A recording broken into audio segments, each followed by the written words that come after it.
শূন্যকে সমান করে নিবে, জয় পরাজয়কে সমান করে নিবে, ভালো মন্দকে সমান করে নিবে, শীত গরম, জয় পরাজয়, ভালো মন্দ, সুখ দুঃখ, জয় হার, সমস্ত কিছুকে যিনি সমান করে নিতে পারেন, তার মতন যোগী আর কেউ নাই।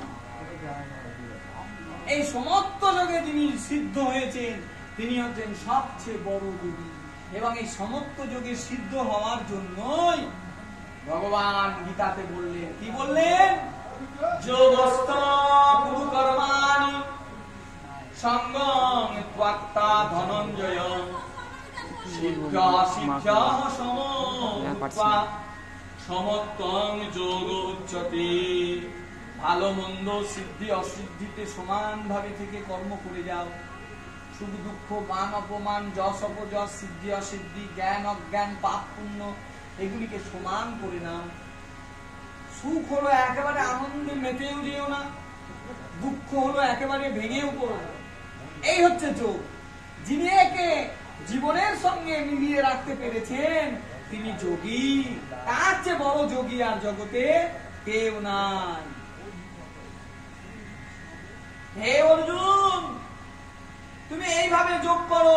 অর্জুন বলছে, আপনি এক্ষুনি বললেন সহস্র সহস্র লোকের মধ্যে একজন আছে সংসারে, তাহলে তাকে চিনব কি করে? সে কিভাবে থাকে, সে কিভাবে কথা বলে, তা আমাকে বলুন।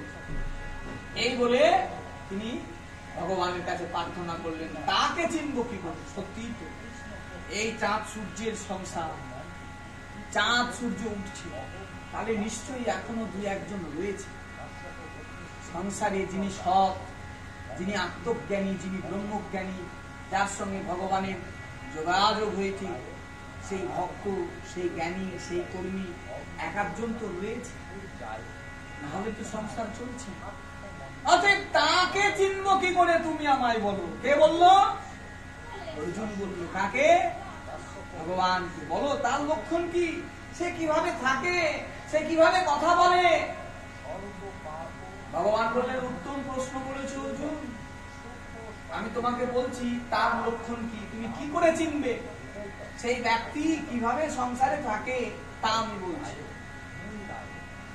প্রজাহাতি যদা কামান সর্বান পার্থ গুণগতান আত্মন্যেবাত্মনা তুষ্টঃ স্থিতপ্রজ্ঞঃ তদচ্যতে।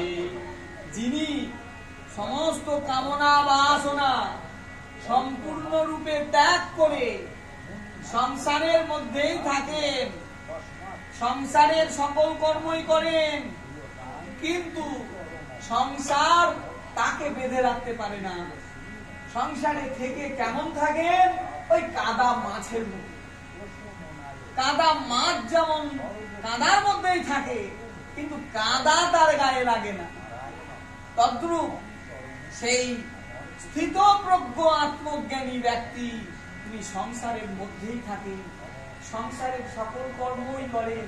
তিনি কখনো পুত্রও সাজেন, স্বামীও সাজেন, আবার বাবাও হন, কিন্তু অন্তরে অন্তরে তিনি জানেন আমি কিছু নয়, সে সকল কিছু সেই একমাত্র পরম ব্রহ্মে যিনি দিয়ে রেখেছেন, তিনি হচ্ছে সেই আত্মজ্ঞানী স্থিতপ্রজ্ঞ ব্যক্তি।